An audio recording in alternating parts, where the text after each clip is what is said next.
Near mint condition, the home of collected editions. That cover's so awesome. Absolute format is the best way to own this store. Time to empty those wallets and fill those shelves.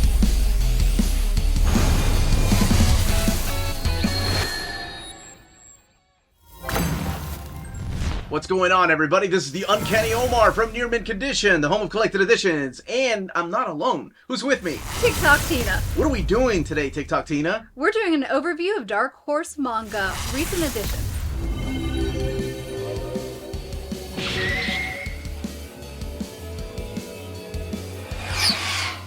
And thank you, Dark Horse, for sending us these volumes.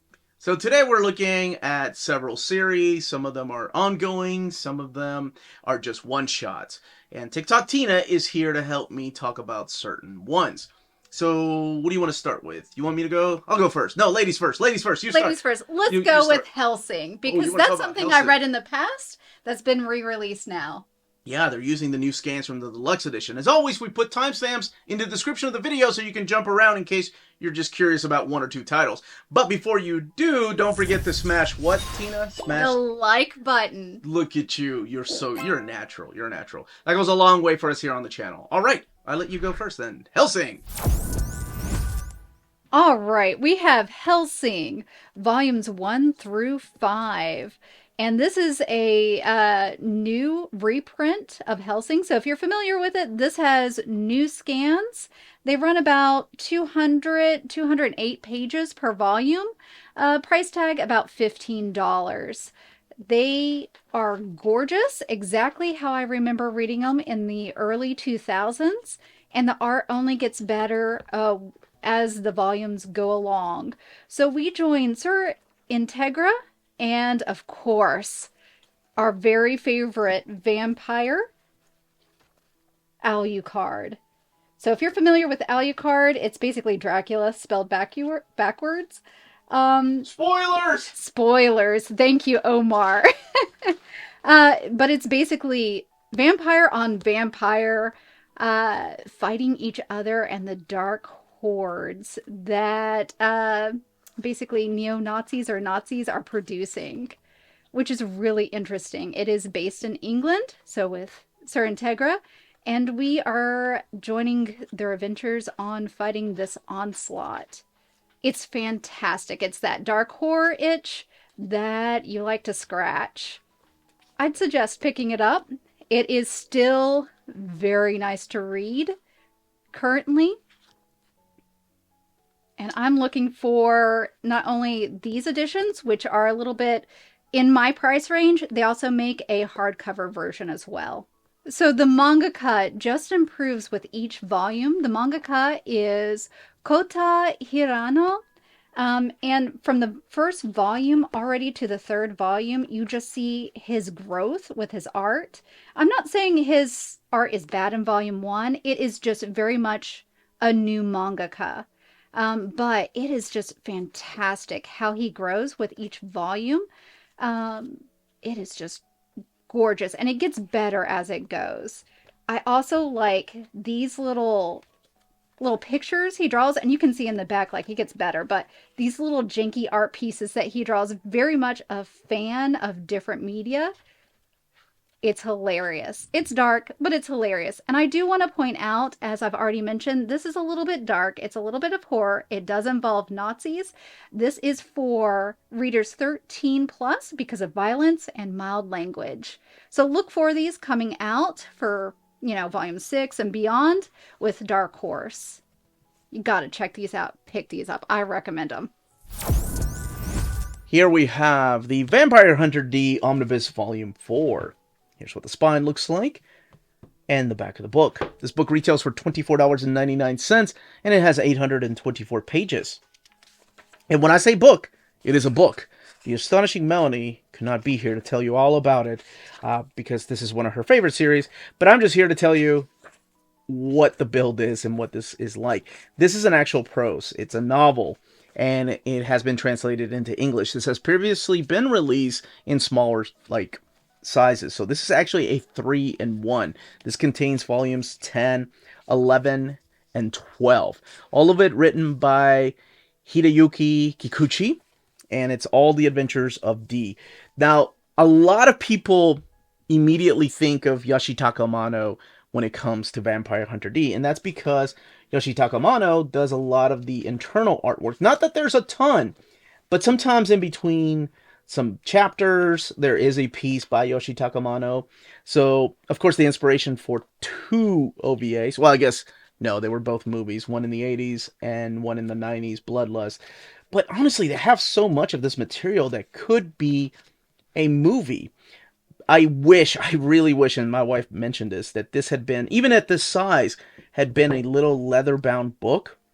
And it is from left to right format, by the way. So you're not reading right to left, like the traditional Japanese manga. But $24.99, and it contains the volumes 10, 11, and 12. So you have the Pale Angel, or no, Pale Fallen Angel is what it's called. And it also has the Dark Nocturne. All of it in here. Cat Gamer Volume 4 is finally out. One of my daughter's favorite manga. And it is all done by Wataru Nadatani. And here's your translation and the lettering and retouching here. Susie Lee from Studio Cutie, who's been around for such a long time. And your table of contents. And of course, right to left format. The story of this is really cute and simple. My oldest daughter absolutely loves this, but she couldn't be here because she's studying for exams. So good for her. This is all this about Riko Kosakura and how she owns a cat. And this cat is very territorial. But I mean, if you're a fan of gaming, well, I guess if you're a fan of cats and gaming, this is completely for you. This volume throws Riko and her cat all for a loop, and I'll explain why. Because there's a new kitten in town, and this is Tama. So she ends up coming home because there's a new kitten in town, and this is Tama. So she ends up coming home with Riko, and of course, Musubi's having none of it. Very territorial, and there's a lot of gaming references when it comes to these two cats and how they don't get along, and her being a gamer. And, you know, how much health meter they have, how much cuteness and accuracy they have. So again, this is one of those books that's definitely for people that love gaming and love cats. And if you love both, this is heaven. 168 pages. The book retails for $11.99. In the very back, you do have the upcoming volume 5, and then What's Michael. If you haven't read What's Michael, not just for kids, adults too, people that love cats, even if you don't love cats. And this is the 4th volume right here. And this is just, please enjoy this utterly inviolable life of cats in games. And then both the kittens right there. Emanon Volume 4, or Emanon Wanderer Part 3. And, oh my gosh, I love the art in here. This is by Shinji Kajio and Kenji Suruta. And translated by Dana Lewis. And you do have color pages through here at the very beginning. And if you read Spirit of Wonder, this is why the art seems very familiar. This is a series that started in Japan all the way back in the 80s. And then it was adapted to a manga. And the manga was adapted in, I think, in 2005, 2006. We only have 4 volumes so far, and it's still an ongoing story about this immortal.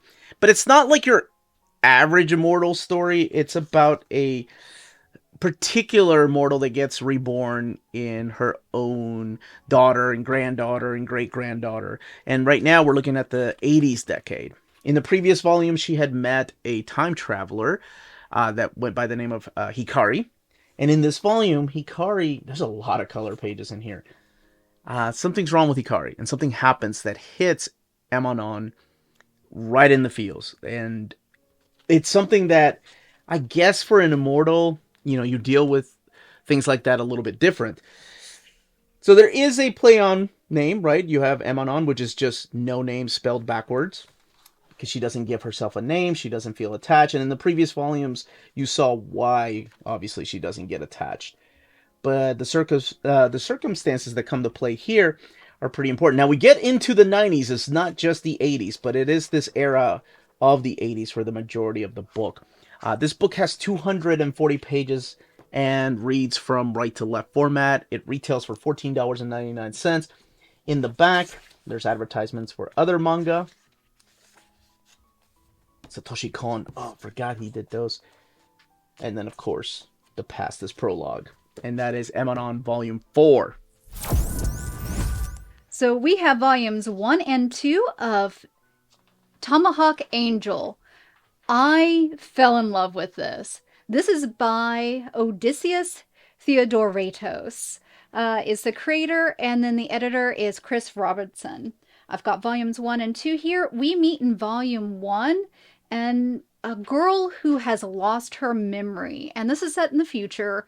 Obviously, you can tell it involves aliens, sort of like weird species, and she's set right down in this land and has no memory of what's going on, what's happening.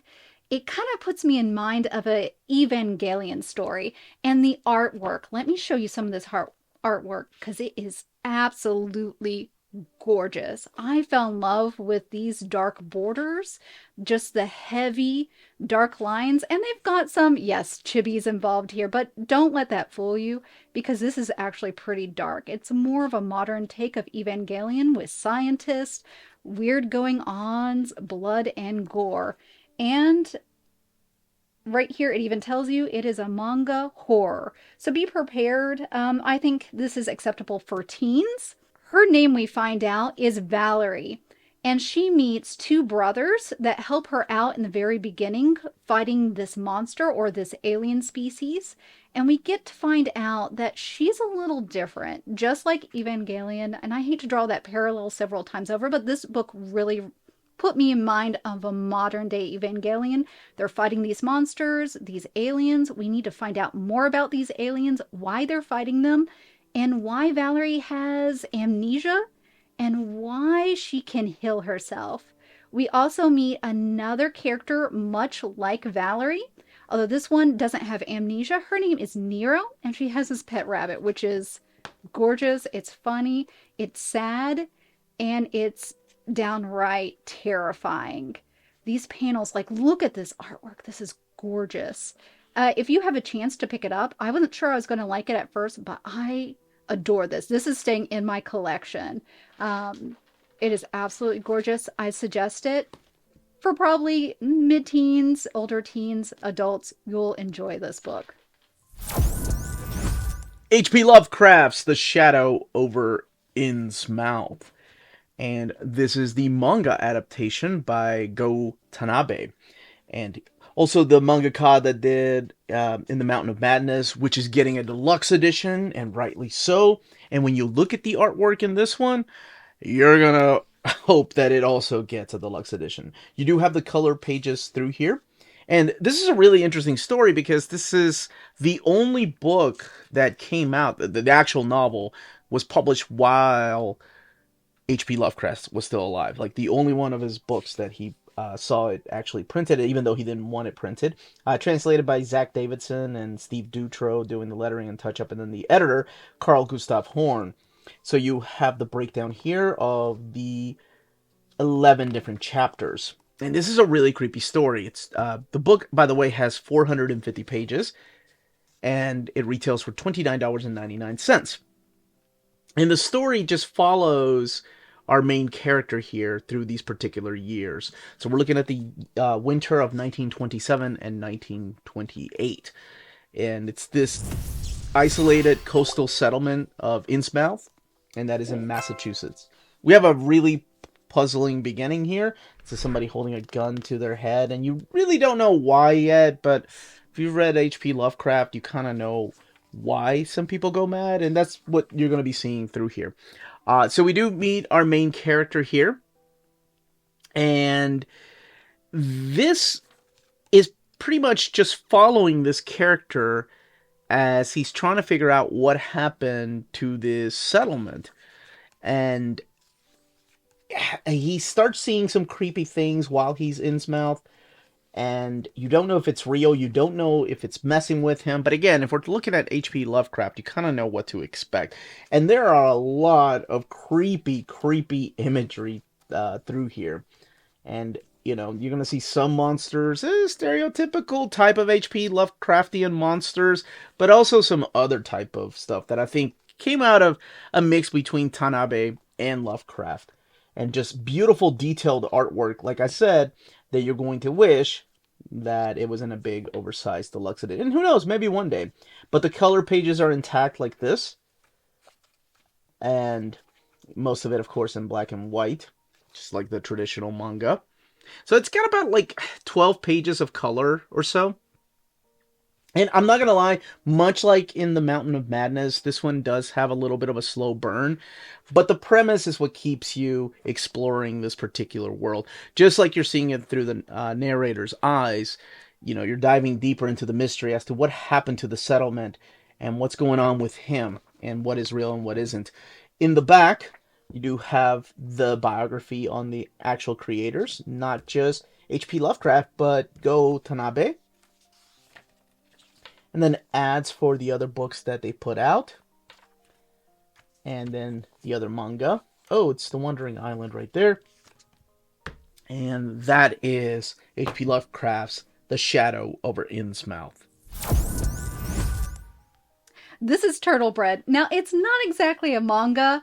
It is a Comixology original from Dark Horse, but it's very much like a manga in that sort of manga style. It is written by Kim Joy, who is a great British baking show star. Not only that, but also a cookbook author, a mental health advocate, and a celebrity baker. And it does actually have a recipe at the very back. I haven't yet made these shortbread cookies. I'm going to have to get my wife to do that because she is an excellent baker. This follows the story of Yan, who has or is looking to fit in somewhere. She's got depression, she's got social anxiety, and we see her struggles with reaching out and making connections. And surprisingly, she takes a little step out of her comfort zone to join this baking group. She starts making connections, and then something occurs where it kind of sets her back. And we all have those periods in our life where we step out of our comfort zone, something happens, and it sets us 2 steps back.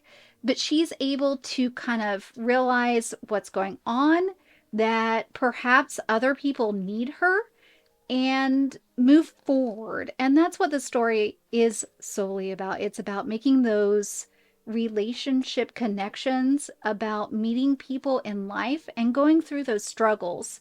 Sometimes it's not exactly where we plan on ending up, but it's exactly where we need to be at times. It's heartwarming. It is gorgeous, and it's cozy. I'm not gonna lie, this felt very cozy to me. Even though it does deal with depression, it's not super serious. It's not gut wrenching. It is on the lighter side, but it still is advocating for mental health, that you need to acknowledge when you're down, and sometimes you do need to reach out and speak with people in your life. It's great overall. Highly suggest it. Good for teens, good for adults. Something of a just light, cozy read. Last but certainly not least is The Innocent Omnibus. This is the one that came out late last year and one that has been in the making for quite a while. This is a big book. It is, like I said, a omnibus. That's what they call it. There's a sticker in the front that says parental advisory, and that's mainly due to the violence. The book retails for $29.99, and it has 632 pages. This collects the 3 volumes, the first 3 volumes of the manga. There were originally 9 volumes, and this is inspired by Masakatsu Adachi's The Executioner Sanson. So this all takes place during the French Revolution. And it is a beautiful, and I mean absolutely beautiful and stunning book. And taking place in the year 1753. And it all has to do with this family of executioners. And one particular character, our main character, his name is Charles Henry Sanson. And he does not want to take up the mantle of the royal executioner of Paris because it's conflicting with what he wants to really do.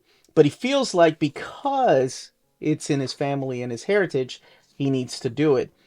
And so there's a lot of times that you're going to be seeing a lot of brutality through here where he's thinking about, maybe I shouldn't decapitate this person, but because of his father and because of his whole family's name, he has to. So now he has to choose whether to follow tradition or whether to end it with him. So he decides in this very volume at the very beginning that he is going to be an executioner, but he's going to be the last executioner, the last Sanson to pretty much spill the blood in justice's name.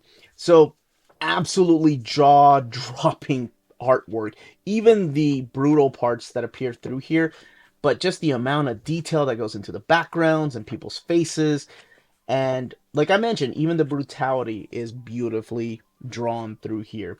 An amazing mangaka, and that is Shinichi Sakamoto. And done in the traditional right to left format. There's going to be a total of 3 of these omnibus editions. Look at this. That is insane right there. That is beautiful. Not a lot of colored pages, just towards the very beginning. And the parental advisory is mainly due to, like I said, the violence and some of the sexual content through here. So there were originally 9 released in Japan, but since this is a 3-in-1, that's what we're going to end up getting. We're going to get 3 of these. In the back, you do see the family tree right here of the executioners, and on top of that, some of the footnotes letting you know when some of these things actually took place, because this is based on real events, and some of these people were real people. 632 pages, $29.99. Volume 2 comes out at the end of April, and then 3 sometime later in 2024 to wrap up the series. I'd love to see this in like a hardcover format, just because I selfishly want the artwork to be in oversized format.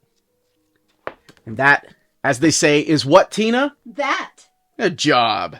And if you're interested in purchasing any of these volumes, please check out our sponsors. BD Cosmos, the Canadian leader in graphic novels. They have a physical storefront in Montreal, Quebec, and their website, bdcosmos.com, offers 25% off your order of over $99 or more, and free shipping everywhere in Canada for every order of $200 or more. Their shipping care is exceptional. Your books will stay cozy through the rough Canadian weather and arrive to you in near mint condition. After checkout, let them know Near Mint Condition sent you their way, and you'll be added to the monthly $25 gift card raffle. Entries are valid for new and returning customers. Don't be afraid to call or email them. Ask them questions. Their staff is always happy to help guide you towards the right purchase. Visit their website, bdcosmos.com, for more. BD Cosmos, with rewards and raffles taking care of customers in Canada.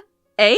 CheapGraphicNovels.com, your online home for graphic novels and collected editions up to 50% off cover price. They have excellent shipping and prompt and helpful service. Check out their bargain deals for up to 90% off cover price. And don't forget that CGN also takes pre-orders. That way you don't miss out on the hottest releases. And they are currently running a special promotion for you Minties. If you're a first-time customer, after receiving your order confirmation email, reply back to that email and let them know Near Mint Condition sent you their way. They will then apply a free shipping promotional credit to your next order in the US. Cheap Graphic Novels, your source for the hottest books with the kind of deep discount, quality shipping, and customer service that will keep you coming back for more. And that was the content and page count of each of these books. And if you have any questions, please comment down below. Do you have a particular volume that you loved and enjoyed? Please tell us all about it. And which book you would love to see Dark Horse collect in a deluxe edition. Smash that like button on the way out. That's it, everyone. Stay healthy and safe out there. Much love.